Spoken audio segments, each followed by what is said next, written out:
Railway station पर 5 गरीब बहू। चलो चलो जल्दी चलो, हमें बहुत देर हो गई है। हाँ हाँ तुमने सही कहा, सामान उठाओ और चलो, रेलवे स्टेशन पहुँचने में भी हमें समय लग जाएगा। अच्छा मैंने सारा सामान ले लिया है, अब हम लोग निकलते हैं। माँ जी और बाबूजी ने अभी तक खाना भी नहीं खाया। आप तीनों चलो, पूजा माँ जी और बाबूजी को खाना दे देगी और मैं उन्हें दवाई देकर आती हूँ। नंदिनी के कहने पर शीतल, राधा और आरती तीनों रेलवे स्टेशन के लिए निकल जाते हैं, जिसके बाद पूजा अपने सास ससुर को खाना परोस देती है और नंदिनी अपने पति को दवाई खिला देती है, जिसके बाद दोनों रेलवे स्टेशन के लिए निकल पड़ते हैं। रेलवे स्टेशन पर पहुंचने के बाद वह 5 बहू हर एक प्लेटफॉर्म पर जाकर खड़ी हो जाती हैं और सबको सामान बेचने लगती हैं। पान ले लो पान, ताजा ताजा पान, पान ले लो पान। तभी उसके पास पूजा आती है और कहती है, इतनी देर से ठंडा पानी बेचने की कोशिश कर रही हूँ, लेकिन कोई भी पानी ही नहीं खरीद रहा। लगता है आज किसी को प्यास ही नहीं लगी। कोई बात नहीं, तुम सामान बेचती रहो, कोई ना कोई तुमसे पानी की बोतल जरूर खरीदेगा। वो दोनों पान और पानी की बोतल बेच रही होती हैं तो दूसरे प्लेटफॉर्म पर आरती, राधा और शीतल तीनों चना, मूंगफली और नमकीन बेच रही होती हैं। चने ले लो चने, करारे करारे चने, चने ले लो चने। मूंगफली ले लो मूंगफली, ताजी ताजी मूंगफली, मूंगफली ले लो मूंगफली, करारी करारी गर्मा गर्म मूंगफली। नमकीन ले लो नमकीन, चटपटी नमकीन, नमकीन ले लो नमकीन, चटपटी नमकीन। तीनों की तीनों लोगों को सामान बेचने में लगी रहती हैं। दिन भर की मेहनत के बाद खर्चा चलाने लायक वह 5 बहू मिलकर पैसा कमा लेती हैं और पैसा कमाने के बाद जब शाम ढल जाती है तो वो 5 वापस अपने घर लौट आती हैं। बहुत दिन हो गए मैंने कटहल नहीं खाई है, आज तो खाने में कटहल ही बनाऊंगी। शीतल और पूजा दोनों खाना बनाने के लिए चली जाती हैं। तभी आरती नंदिनी से कहती है, चलो नंदिनी, हम दोनों चलकर हमारे पतियों को दवाई लेकर आते हैं। आरती और नंदिनी दोनों दवाई लेने चली जाती हैं, जिसके बाद राधा घर की साफ सफाई करती है और शाम के वक्त वह दिन भर के गंदे कपड़े लेकर बैठ जाती है और उन्हें धोने लगती है। इस प्रकार वह 5 मिल बांट के घर के सारे काम करती हैं। ये सब देखकर पार्वती अपने पति देवेंद्र से कहती है, हमारे तो भाग्य खुल गए जो हमें ये 5 मिली। एक वक्त तो ऐसा था कि ये 5 एक दूसरे की दुश्मन थी। सही कहा तुमने, गरीबी ने इन 5 को मिला दिया। देवेंद्र और पार्वती अपने पुराने दिनों को याद कर रहे होते हैं। आखिर पहले उनकी 5 बहू में पहले और अब में क्या फर्क था, और 5 बेटे होने के बाद भी देवेंद्र और पार्वती की 5 बहुओं को रेलवे स्टेशन पर जाकर काम करना क्यों पड़ रहा था। चलिए ये जानने के लिए कहानी में थोड़ा पीछे चलते हैं। और कब तक मैं अपने हाथों का बनाया हुआ तुम 5 को खिलाती रहूंगी। देखो बहुत हो गया, अब तुम 5 को मेरे बारे में सोचना चाहिए। सोचते तो हैं माँ, देखो आपके लिए ही तो हम 5 भाई मिलकर मेहनत कर रहे हैं। हाँ माँ, सब कुछ तो है, अब और क्या चाहिए आपको। चुप रहो, तुम दोनों हमेशा उल जुलूल बातें करते हो। तभी वहाँ रवि, राकेश और साजन आ जाते हैं। क्या हुआ माँ, क्यों हमारे छोटे भाइयों पर सुबह सुबह भड़क रही हो? अरे ये बताओ, क्यों ना भड़कूं, तुम 5 की अब उम्र हो गई है और मैं इस उम्र में आकर भी घर के काम कर रही हूँ। तो एक नौकरानी रख लेते हैं जो फास्ट एंड फ्यूरियस की तरह घर के सारे काम कर सके। अरे मैं नौकरानी नहीं, बहुरानी की बात कर रही हूँ। सही कहा माँ, अगर आपको लड़की देखनी है तो देख लीजिए, अब हम 5 भाई शादी कर लेंगे, आपको परेशान होने की जरूरत नहीं है। राकेश सबसे बड़ा था, जिसके चलते उसकी घर में ज्यादा चलती थी। उसके चारों भाई उसके सामने कुछ नहीं कहते। पार्वती कुछ ही दिनों में उन 5 की शादी करवा देती है, जिसके बाद उन 5 की 5 बहुएं घर पर आ जाती हैं, लेकिन 5 बहुत अलग होती हैं। देखो मैंने अपने हिस्से का काम कर लिया, अब तुम लोग अपने हिस्से का काम कर लो। और ये ऐसे कैसे, अभी ना तो तुमने घर में डस्टिंग सही से की है और ना ही घर में झाड़ू सही से निकाली है, और तुम्हारा काम कैसे पूरा हुआ? आज मेरा खाना बनाने का मन नहीं है तो कोई और बना लेना, मैं तो अपने कमरे में जा रही हूँ थोड़ी देर आराम करने। हाँ तो क्या, मैं इस घर की नौकरानी दिख रही हूँ, सारी काम मैं करूंगी और तुम चारों की चारों अपने कमरे में जाकर आराम करोगी। मैं नहीं करूंगी घर का एक भी काम, बहुत हुआ, मैं तो चली अपने कमरे में। एक के बाद एक वो चारों अपने कमरे में चली जाती हैं, जिसके बाद पूजा रह जाती है। पूजा टीवी ऑन करके टीवी देखने लगती है। तभी वहाँ पार्वती आती है और उसे देखकर कहती है, अरे बहू तू यहाँ बैठी है, मेरे पैरों में बहुत जोर से दर्द हो रहा है, एक काम कर, तू मेरे थोड़े से पैर दबा दे। 2 पल बैठकर मैं इस घर में टीवी भी नहीं देख सकती हूँ, हद ही हो गई है। आपको उन चारों के अलावा मैं ही एक दिखाई देती हूँ। पूजा ऐसा कहती है और रिमोट उठाकर सोफे पर पटक कर चली जाती है, जिसके बाद पार्वती चुपचाप वहीं बैठी रह जाती है। मैंने क्या क्या नहीं सोचा था अपनी बहुओं को लेकर, लेकिन मेरी 5 बहू अलग हैं। तभी वहाँ उसका पति देवेंद्र आ जाता है। कोई बात नहीं पार्वती, सब कुछ ठीक हो जाएगा, हौसला रखो। जहाँ तो उन दोनों पति पत्नी को अपनी 5 बहुओं के हालात ठीक होने की आकांक्षा होती है, वहीं दूसरी तरफ उनके 5 बेटों के साथ कुछ न कुछ होने लगता है। आज मेरी तबीयत ठीक नहीं है। सुबह से लूज मोशन लगे हुए हैं। मेरा तो कुछ भी खाने का मन नहीं कर रहा, जो खा रहा हूँ उल्टियाँ हो रही हैं। तभी वहाँ पर राघव और अर्जुन आ जाते हैं। दोनों के हाथ पैरों पर पट्टियां बंधी होती हैं, जिसे देखकर घर के सभी लोग परेशान हो जाते हैं। अरे कार वाले ने हमारी बाइक ठोक दी और हमें चोट लग गई। वो 5 अचानक से बीमार हो जाते हैं, जिसकी वजह से वो अपनी नौकरी पर भी नहीं जा पाते। देखते ही देखते उनकी हालत दिन प्रतिदिन बिगड़ती जाती है, जिसके चलते अब घर में बहुत सी परेशानियां आने लगती हैं। एक तरफ हमारे पति बीमार हैं और दूसरी तरफ वो नौकरी पर भी नहीं जा रहे हैं। राशन भी खत्म हो गया है। जहाँ तो 5 बहू एक दूसरे से लड़ाई के बिना रह नहीं पाती थी, वहीं अब वो 5 एक दूसरे से मिलजुल कर रहने लगती हैं। यहाँ तक कि वो 5 अपने घर की समस्याओं को सुलझाने के लिए बाहर काम भी ढूंढने चली जाती हैं। कई जगह धक्के खाने के बाद भी उन्हें कोई नौकरी नहीं मिलती, जिसके बाद वो 5 अपने गाँव के रेलवे स्टेशन पर सामान बेचने का काम शुरू कर देती है। जब हमारी 5 बहू को अकल आई तो घर की परेशानियां बहुत ज्यादा बढ़ गईं। अब राघव और अर्जुन दोनों नौकरी तो करते हैं, लेकिन उनकी तनख्वाह में घर चलाना बहुत मुश्किल है।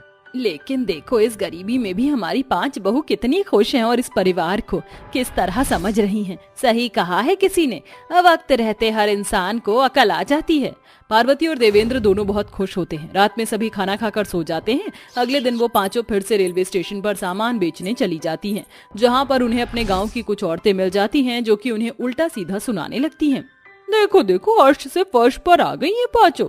पहले तो बड़ा झगड़ा करती थी, लेकिन अब देखो गरीबी के मारने ने सुधार दिया। पहले सुधर जाती तो ज्यादा अच्छा होता। उन दोनों की बातें कहीं तक तो उन 5 को भी बुरी लगती हैं, लेकिन एक खुशी भी होती है, क्योंकि अब ये 5 एक दूसरे से लड़ाई नहीं करती, बल्कि एक दूसरे का साथ देती हैं। धीरे धीरे रेलवे स्टेशन पर काम करके अपने पतियों को बिल्कुल ठीक कर देती हैं, जिसके बाद बीमारी से बाहर निकलकर वो 5 फिर से नौकरियां करती हैं और घर को अपने हिसाब से चलाने लगते हैं। इसी के दौरान अब घर का काम भी करती और घर चलाने के लिए नौकरी भी करती, जिसके चलते अपने परिवार में खुश रहने लगती हैं। अरे प्रीतम बेटा, आ गया तू? हाँ माँ, कविता जरा एक गिलास पानी तो ले आना। लो आ गया बुलावा। इस घर के लोग एक गिलास पानी भी खुद से नहीं पी सकते, खून पी रखा है। कविता गुस्से में बड़बड़ाती हुई पानी लाकर प्रीतम को देती है। लो, जी भरकर पी लो पानी, और इसी से पेट भी भर लेना। अरे कविता बहू, एक तो बेचारा मेरा बेटा दिन भर धूप में थक कर घर आता है। माँ जी, मैं भी घर में बैठकर मक्खियाँ नहीं मारती। सुबह सुबह उठकर घर आंगन की लीपा पोती में लग जाती हूँ और फिर चिलचिलाती गर्मी में चूल्हा फूंक कर खाना बनाती हूँ। इस घर की बहू बनकर मैं कोई धन्ना सेठ की जिंदगी नहीं जी रही हूँ। हाँ, दिन भर इस घर का काम करती हूँ, तब जाकर बदले में 2 वक्त का खाना मिलता है।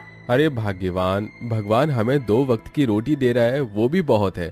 कम से कम हम भूखे तो नहीं रह रहे हैं। जो है जितना है उसी में खुश रहना सीखो। अजी तुम तो रहने ही दो, मेरे सामने ये जुमले मत गाओ। जिंदगी भर तुम कौड़ियों के भाव कढ़ाई पिज्जा ही बेचते रहना। ये कहानी है कविता की। कविता बहुत ही आलसी थी। वह कामों से भागती फिरती थी और हमेशा यही ख्वाब देखा करती थी कि एक दिन उसे कोई खजाना हाथ लग जाएगा और वो ठाट बाट की जिंदगी जी पाएगी। प्रीतम रोज सुबह कड़ी धूप में ठेले पर कढ़ाई पिज्जा लगाकर बेचा करता था। अरे प्रीतम, जरा एक कढ़ाई पिज्जा तो दे देना। हाँ ये लो भैया। प्रीतम के हाथों में पिज्जा बनाने का गजब का स्वाद भरा हुआ था, इसीलिए ग्राहक उसके कढ़ाई पिज्जा को खूब पसंद किया करते थे और उसके ठेले पर सारा दिन भीड़ जमा रहता था, जिसे देखकर प्रीतम एक दिन घर आकर कहता है, अरे कविता, मेरा कढ़ाई पिज्जा व्यापार अच्छा खासा चल रहा है। अब वो मुझसे अकेले नहीं संभालता। मैं चाहता हूँ कि तुम भी मेरा हाथ बटाओ। अजी ये मेरे बस की बात नहीं। मुझसे ये चुपती जलती गर्मी बिल्कुल भी बर्दाश्त नहीं होती।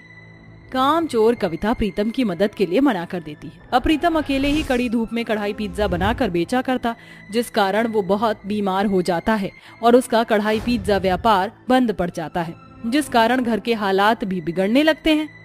बहू खाना ले आ। ये लीजिए माँ जी खाना। आज फिर से तूने चावल की बलि चढ़ाई है। अरे क्या तुझसे 2 रोटी भी नहीं बनती? माँ जी आटा खत्म हो गया है तो मैं क्या करूँ? अब इतनी गर्मी में कौन चिलचिलाती गर्मी में बैठकर गेहूं पीसे और पसीना बहाकर रोटियां पकाए। तभी ललिता के घर उसकी पड़ोसन पद्मा आती है। अरे ललिता क्या बात है, बड़ी परेशान दिख रही है। अरे पद्मा मत पूछ, मेरी इस बहू की कामचोरी के किस्से ही खत्म नहीं होते। अच्छा सुन, गांव में एक बहुत पहुंचे हुए पंडित आए हुए, तू एक बार जाकर उनसे मिल।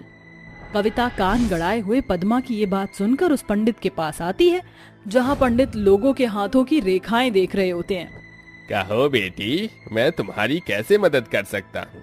बाबा आप बस मेरे हाथ लंबे कर दीजिए ताकि मुझे बार बार उठने की जरूरत ना पड़े और मैं अपने पति का कढ़ाई पिज्जा व्यापार चला सकूं। ठीक है बेटी, ये लो, इस पुड़िया की भभूत को पी लेना। कल तक तुम्हारे हाथ बहुत ही लंबे हो जाएंगे, मगर एक वक्त ऐसा भी आएगा जब तुम अपनी खुद की इच्छा से अपने ये लंबे हाथ किसी और को दे दोगी। कविता उस पुड़िया को लेकर घर आते हुए खुद में कहती है, अरे मुझे क्या किसी कुत्ते ने काटा है जो मैं अपने लंबे हाथ किसी और को दे दूंगी। हाँ। कविता बाबा के दिए पुड़िया को पी कर सो जाती है। अगली सुबह जब वो उठती है तो उसके हाथ बहुत ही लंबे हो जाते हैं। हाय मेरे हाथ कितने लंबे हो गए, अब मैं आज से ही अपना कढ़ाई पिज्जा का व्यापार घर में ही शुरू करूंगी और खूब पैसे कमाऊंगी। इसके बाद कविता बड़े आराम से कुर्सी पर बैठकर अपने लंबे लंबे हाथों से मैदा गूंथती है। अरे वाह, कितने मजे से मैं अपने लंबे लंबे हाथों से आराम से मैदा मल रही हूँ। कविता के हाथ बड़ी ही फुर्ती से कुछ ही देर में ढेर सारा कढ़ाई पिज्जा बनाकर तैयार कर देते हैं, जिसके बाद कुछ ग्राहक उसका कढ़ाई पिज्जा खाने वहाँ आते हैं। अरे बहन जी, जरा जल्दी से कढ़ाई पिज्जा खिला दो। बस अभी लाई, चल मेरे लंबे लंबे हाथ दे मेरा साथ, जल्दी से ये कढ़ाई पिज्जा फास्ट फॉरवर्ड में ग्राहक तक पहुँचा करा। कविता जल्दी से घर के अंदर से अपने लंबे हाथ लफा कर ग्राहक को कढ़ाई पिज्जा देती है। अरे बाप रे, ये क्या लफड़ाबाजी है, इतने लंबे हाथ, फैंटास्टिक। इसके बाद बहू बिना अपनी जगह से उठे अपने लंबे हाथों से सभी ग्राहकों को पिज्जा परोसती। देखते ही देखते लोगों में गरीब लंबे हाथों वाली बहू की कढ़ाई पिज्जा की चर्चा हर गली गली और गांव-गांव में छा जाती है। धीरे धीरे उस गरीब बहू को कढ़ाई पिज्जा बेचकर अच्छी खासी कमाई भी होने लगती है। अरे वाह मेरी कविता बहू, तेरे लंबे हाथों ने तो कमाल ही कर दिया। माँ जी, ये मेरे लंबे हाथ मेरे लिए बहुत ही लक्ष्मण है, इसी के कारण तो मेरा कढ़ाई पिज्जा व्यापार खूब नाम कमा रहा है। कविता ऐसा कही रही होती है, तभी घर के बाहर कढ़ाई पिज्जा खाने वाले ग्राहकों की भीड़ लग जाती है। अरे बहन जी, जरा जल्दी से एक कढ़ाई पिज्जा लाओ। कौन सा कढ़ाई पिज्जा खाना पसंद करेंगे आप, बटर कढ़ाई, पनीर कढ़ाई पिज्जा या फिर चिकन कढ़ाई पिज्जा? कोई सा भी एक कढ़ाई पिज्जा ले आओ, मेरे मुंह में तो पानी आ रहा है। चल मेरे लंबे हाथ दे दे मेरा साथ। फिर कविता के लंबे हाथ फटाफट से ग्राहकों के कहे अनुसार झटपट से स्वादिष्ट कढ़ाई पिज्जा बनाकर उनके पास ले जाते हैं। अरे वाह, क्या स्वादिष्ट और करारी कढ़ाई पिज्जा बनाया है, खाकर तो मजा ही आ गया। 2 कढ़ाई पिज्जा पैक भी कर देना। अरे भाई, इनका ये कढ़ाई पिज्जा का व्यापार चारों तरफ फेमस है, बड़े ही फास्ट फॉरवर्ड में एकदम स्वादिष्ट कढ़ाई पिज्जा बनाते हैं। ये कढ़ाई पिज्जा बेचकर कविता उन पैसों को रोज अलग जोड़ कर रखती थी, जिसे उसने अपने कढ़ाई पिज्जा का पिज्जा हट के बड़े से रेस्टोरेंट बनाने में लगा दिया। कविता के टैलेंट के कारण उसकी गरीब जिंदगी ट्रैक पर आने लगी थी। तभी एक दिन एक गरीब भूखी भिखारन, जिसके दोनों हाथ कटे हुए थे, कविता के कढ़ाई पिज्जा रेस्टोरेंट में आती है। उसकी पीठ पर उसका बच्चा बंधा हुआ था, जो गर्मी में बिलख बिलख कर रो रहा था। मेरी मदद करो, कुछ खाने को दे दो, मुझ भूखी भिखारन पर थोड़ा सा तरस खाओ। उस भिखारन की बिगड़ी हालत को देखकर कविता का दिल पसीज पड़ता है और वो उसे पिज्जा खाने को देती है। ये लो बहन, यहाँ बैठकर खा लो। मेरी एक मदद और कर दो, मेरे पीठ पर मेरा बच्चा बंधा हुआ है, उसे मेरी गोद में दे दो। कविता जैसे ही उसके बच्चे को भिखारन की गोद में देती है तो हाथ न होने के कारण भिखारन का बच्चा जमीन पर गिर जाता है, जिस पर उस भिखारन की आंखों में आंसू भर आते हैं और वो फूट फूट कर कहती है, बहन तुम बड़ी किस्मत वाली हो जो तुम्हारे पास इतने लंबे हाथ हैं और मेरे पास तो हाथ ही नहीं है। मेरे मन में अपने कलेजे के टुकड़े को सीने से लगाने की बहुत लालसा है, मगर बिना हाथों के मैं इसे सीने से भी नहीं लगा पाती और हाथ न होने के कारण कभी सड़कों पर भीख मांग कर खाती हूँ। अगर हाथ होते तो मैं मेहनत करके खा पाती। ये सुनकर कविता का कलेजा कचोट पड़ता है और वो मन ही मन कहती है, काश कि मैं अपने लंबे हाथ इस भिखारन को दे पाती, क्योंकि भगवान ने मुझे तो 2 हाथ दिए हैं।